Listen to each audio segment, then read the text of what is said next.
Gêm gar solitaire.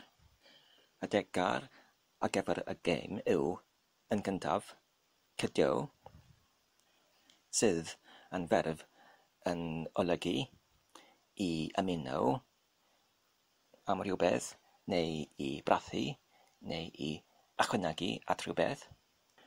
Yr ail air yw crafiadau, sydd yr enw lluosog ar gyfer yr ferf crafu,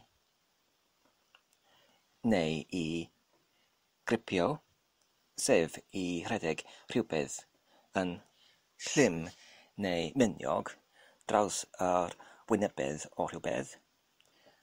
Y trydydd air yw siglo, sydd berf sydd yn golygu I ysgogi, sef I achosi rhywbeth I symud tu ôl ac tu flaen, tu ôl ac tu flaen, am ryw weithiau. Y pedwerydd air yw hawlio, sydd berf sydd yn golygu I honni perchnogaeth o rhywbeth.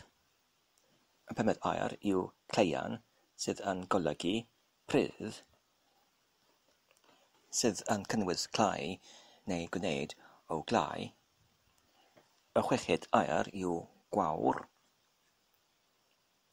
sydd yn arferol yn cyfeirio at y codiad o'r haul, ond yn yr achos yma mae'n golygu ychydig wahaniaeth o'r rhyw liw.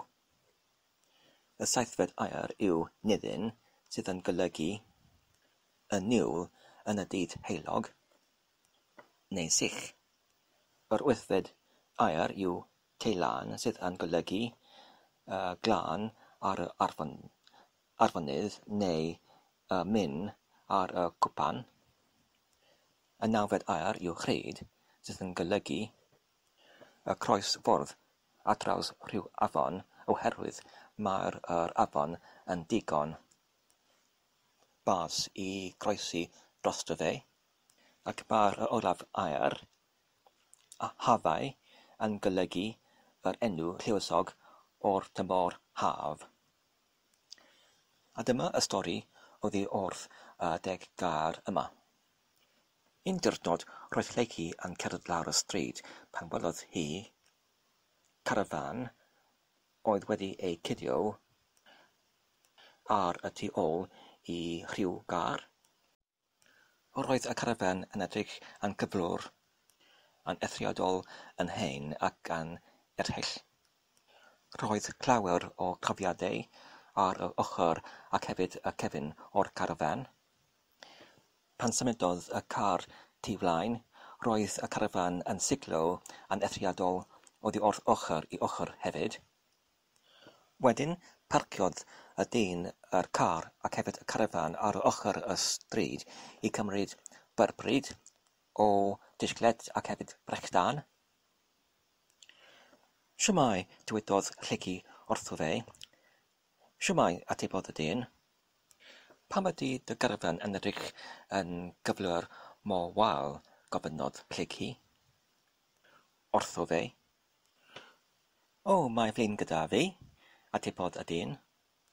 Prynais I y carafan yn unig 2 mis yn ôl.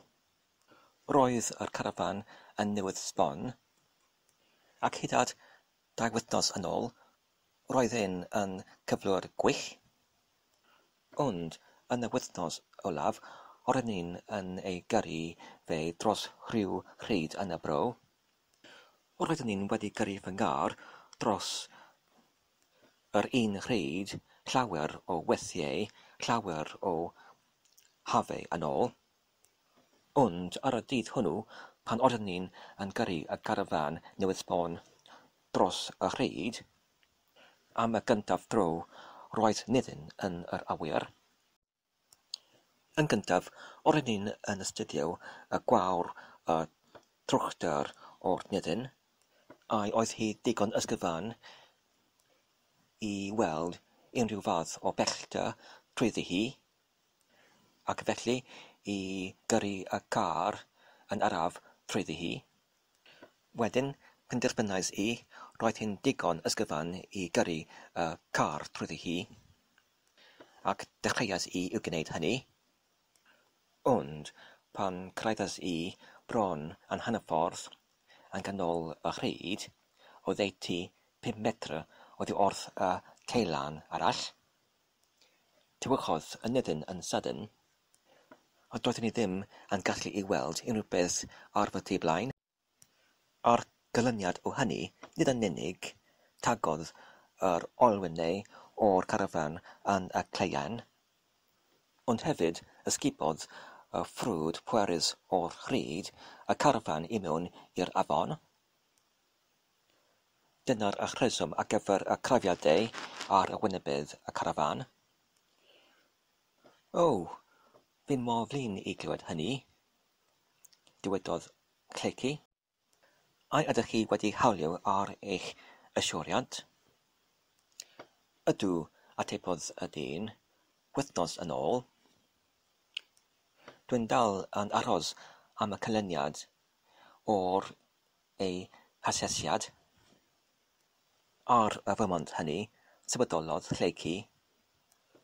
Doedd y cwmni yswiriant yn angenrheidiol yn talu yn uniongyrchol wedi y hawliad.